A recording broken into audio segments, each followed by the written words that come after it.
언어위원회 김혜린입니다. 오늘은 부산시 도로의 상태가 매우 열악하며 도로 유지 관리를 하는 체계적인 데이터를 구축하자는 내용과 도로 유지 관리는 누가 맡아 하는 것이 가장 효율적이고 합리적인 것인지에 대한 의문을 제기하고자 이 자리에 섰습니다. 전반부의 내용은 제가, 이어지는 내용은 이용영 의원님께서 발언하십니다. 저는 종종 운전을 해서 출근하곤 합니다. 잦은 정도로 도로에 홈이 파여져 있거나 평평하지 않은 곳을 만나게 되는데요. 가끔 미처 발견하지 못하는 경우에는 차의 천정에 머리를 찍어박기도 합니다. 저만 느끼는 것은 아닐 것입니다. 이러한 상황은 포트홀, 싱크홀, 도로 함몰 등으로 분류할 수 있습니다.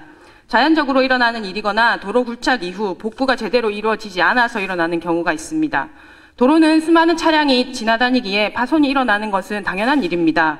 그렇다면 파손이 일어날 가능성이 있는 도로를 미리 파악하고 사전에 보수를 진행해야 하는 것 아닐까요? 그런데 이 보수가 진행된 가장 중요한 원인이 민원에 있다는 것입니다.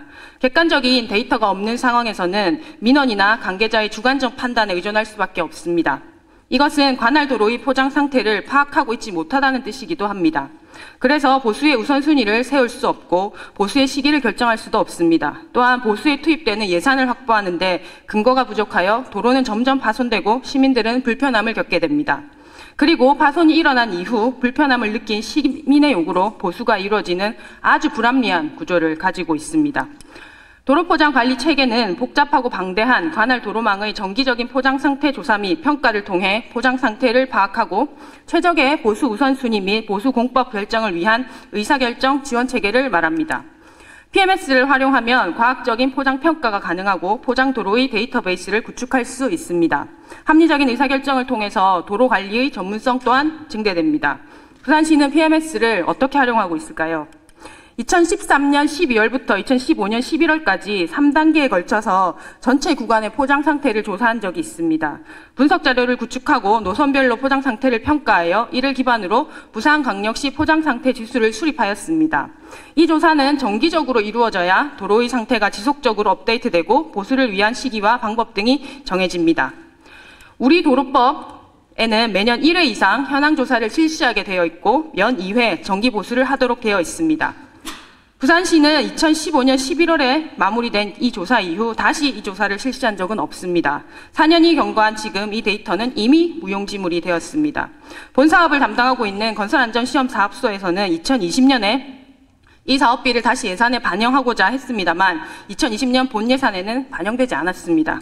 한 가지 신기한 일은 국토교통부의 의뢰로 PMS를 관리하고 있는 한국건설기술연구원 홈페이지에 2004년에 부산시 공무원이라 본인을 밝힌 이가 PMS에 대한 문의를 한 흔적이 남아 있습니다. 이때 적극적으로 추진했다면 아마 이 시스템은 자리를 잡았을 것입니다.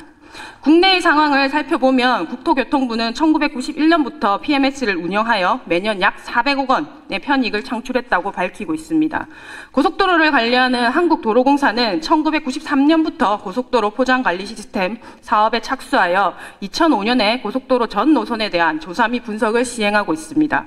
서울시는 1999년 PMS를 도입하였고 3년을 주기로 운영을 해오다가 지난해 2018년에 30년 생애주기 도로포장 유지관리 기본계획을 수립하면서 이 계획에 따라 도로의 포장 상태를 올해부터 매년 전수조사합니다.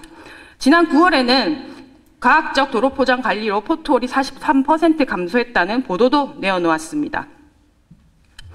도로의 유지관리는 사전적이고 사고를 예방하는 차원에서 이루어져야 합니다. 민원이나 관계자의 안목으로만 진행하는 것은 사후 약방문에 불과합니다. 도로의 유지는 체계적인 관리 시스템 아래에서 정기적인 조사를 통해 만들어진 데이터를 기반으로 장기적인 보수 계획을 만들어서 진행하는 것이 안전한 도로를 만드는 길입니다. 또한 예산의 측면에서도 사전적인 관리가 훨씬 더 효율적입니다. 끝까지 경청해 주셔서 감사합니다. 다음으로